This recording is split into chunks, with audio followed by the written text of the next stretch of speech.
Our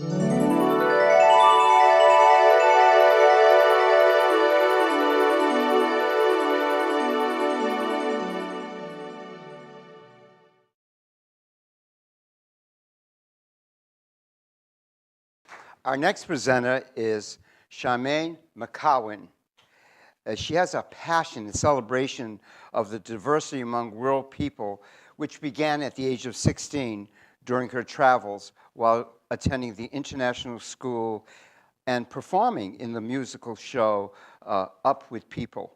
She's a transformational speaker, author, and best describes herself as a passionate facilitator of well-being. Please put your hands together and welcome Charmaine McCowan. Wow, it's so good to see you all. First, I want to thank JG and RJ for really putting together this great group of souls. And when I'm here, I always feel like I'm at home. And you know, the subject today is Awaken the Soul. It's such a lofty topic, so I'm going to start this way.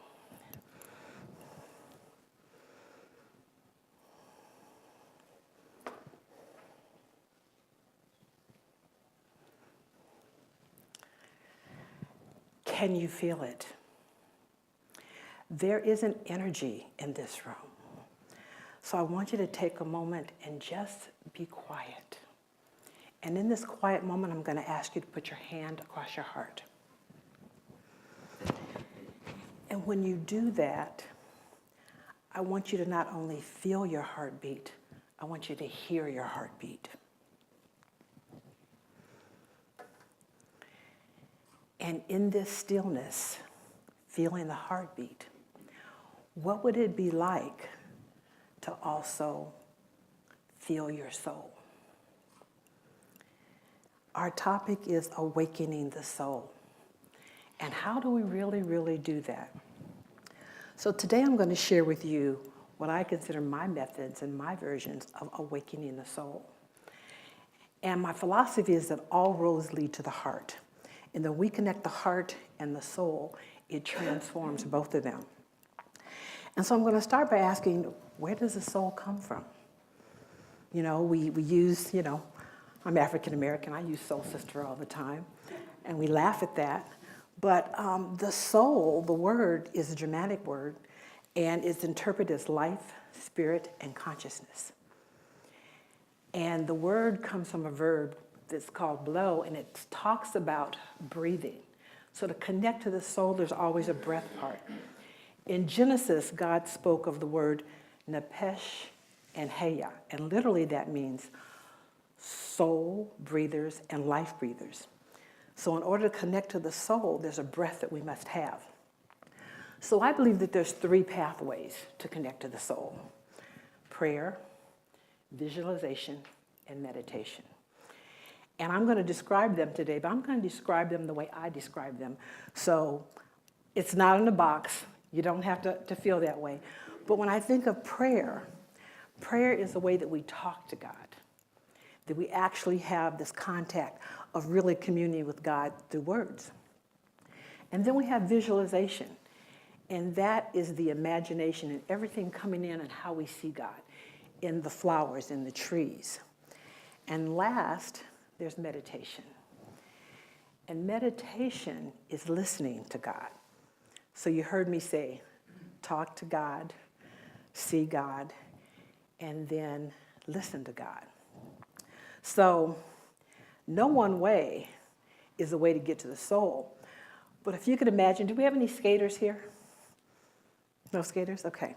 So when you think of an ice rink, it's this huge circle. And to get into the rink, you can come in any way. You know, there's usually 4 or 3 openings.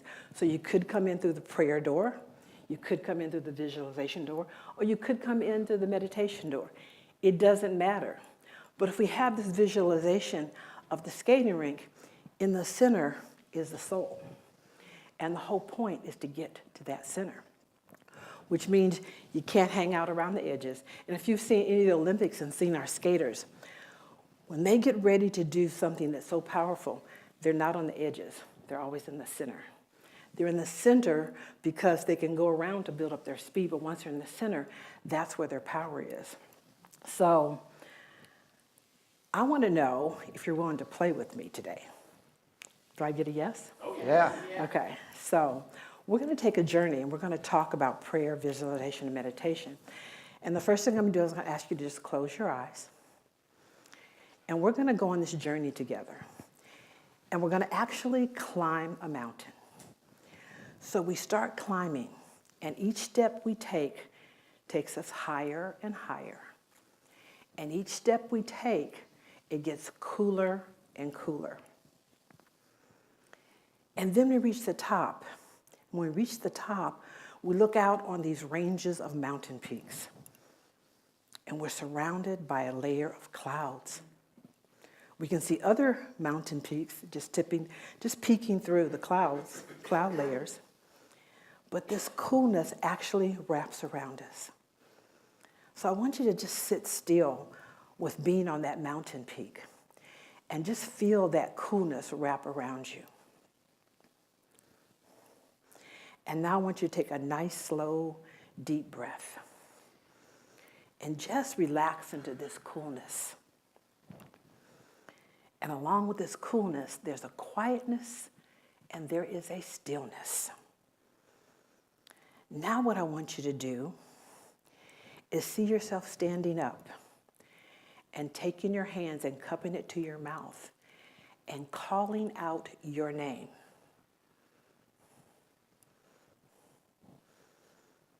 And in this vast mountain range, we hear that echo come ringing back. So I want you to do it again. Stand and call your name and hear the resonance and the vibration of your name echoing back. Can you hear it? Now I want you, before we call the next time, I want you to listen intently for the voice that comes back. So go ahead. Make that call. Call your name. And as that sound comes back, it's amplified. What is that sound? That sound is a vibration of your soul.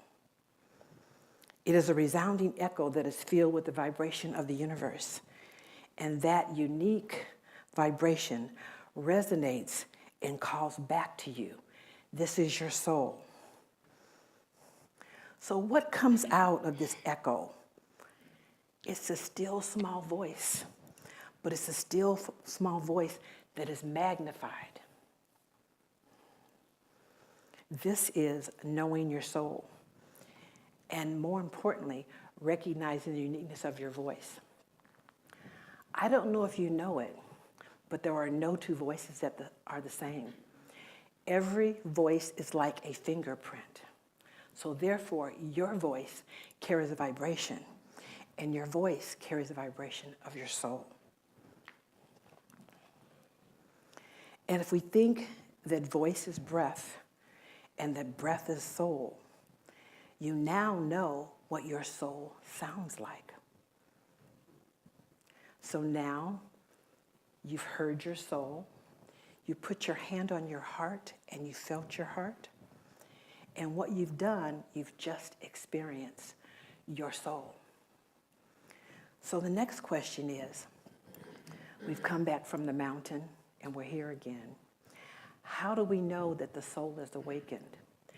When we put our hand over the heart, at that moment, we knew we were alive.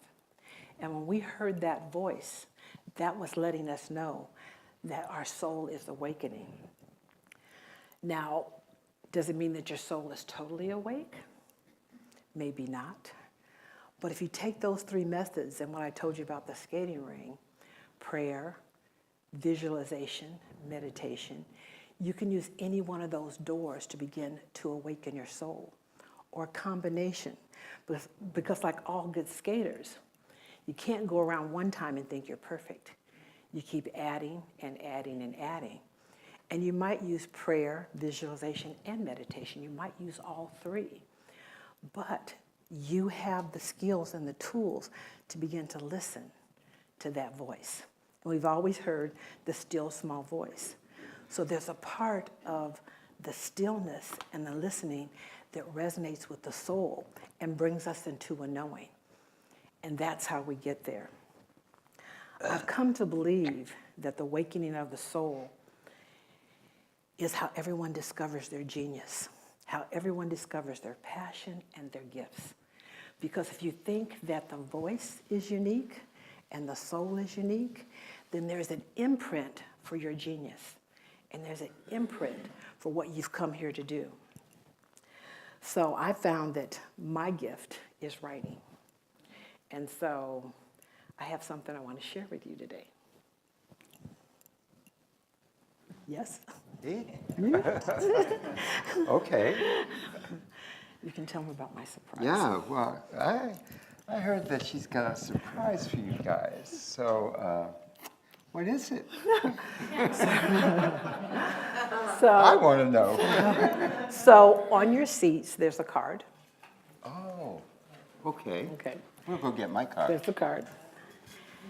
And I've written a book called Humanity Speaks, and it's Humanity spelled with a T-E-A. And I'm often asked why tea.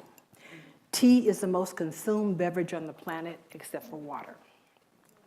So that when we think of humanity, it just encompasses all. So you all have a card. I'm going to ask for a volunteer that would like to have their card read. Oh no, do I have to choose? Okay, JG, you have to choose. I have to choose? Yeah, choose a person. Such power! Eeny, meeny, miny, mo. Gee, I don't know. Yes. You. Me? Connectivity. Connectivity? What's your name? Alexis. Alexis. Okay, Alexis. So if you look on the cards, everything ends in a TEA. And so, connectivity. This is for Alexis. Have you ever witnessed that feeling of meeting someone for the first time and feeling as if you've known them for ages? It is that deep, instantaneous knowledge that you have found a long-lost friend. Where does that feeling come from? The heart knows even when the head cannot explain or understand. That innate knowing resides deep within the heart. Have you had that experience before? Did you turn away and attempt to explain it? When this real connection comes, there's an intertwining of energy that automatically lights up when you meet that special someone. There is an invisible cord that instantly links you to this other soul. Within the heart is this invisible cord, and that connects you to another. This is the cord that builds a bridge and connects on the deepest levels. This is the cord that extends beyond race, gender, age, language, or time. This is a connection cord.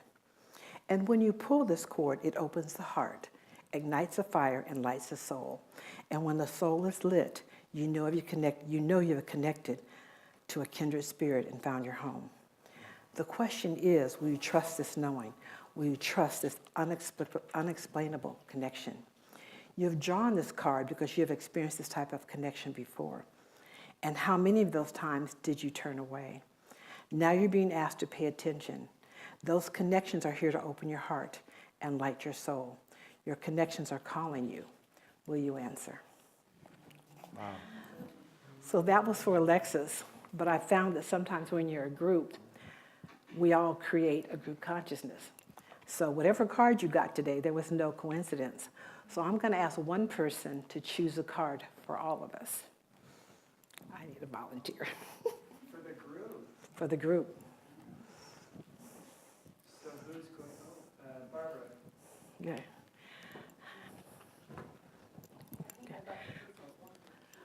No, I'm going to choose not your card. I just need you to choose a card for everyone. That's personal for you. And by the way, you can read whatever card you got. You can come back to the table and read that today. And wait, let me just do this the right way. So place the cards across your heart. Okay. And then shuffle them and then choose. Take my energy off of them.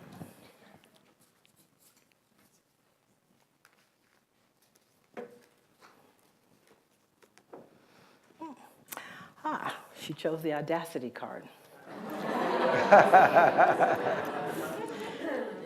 This is for everyone here.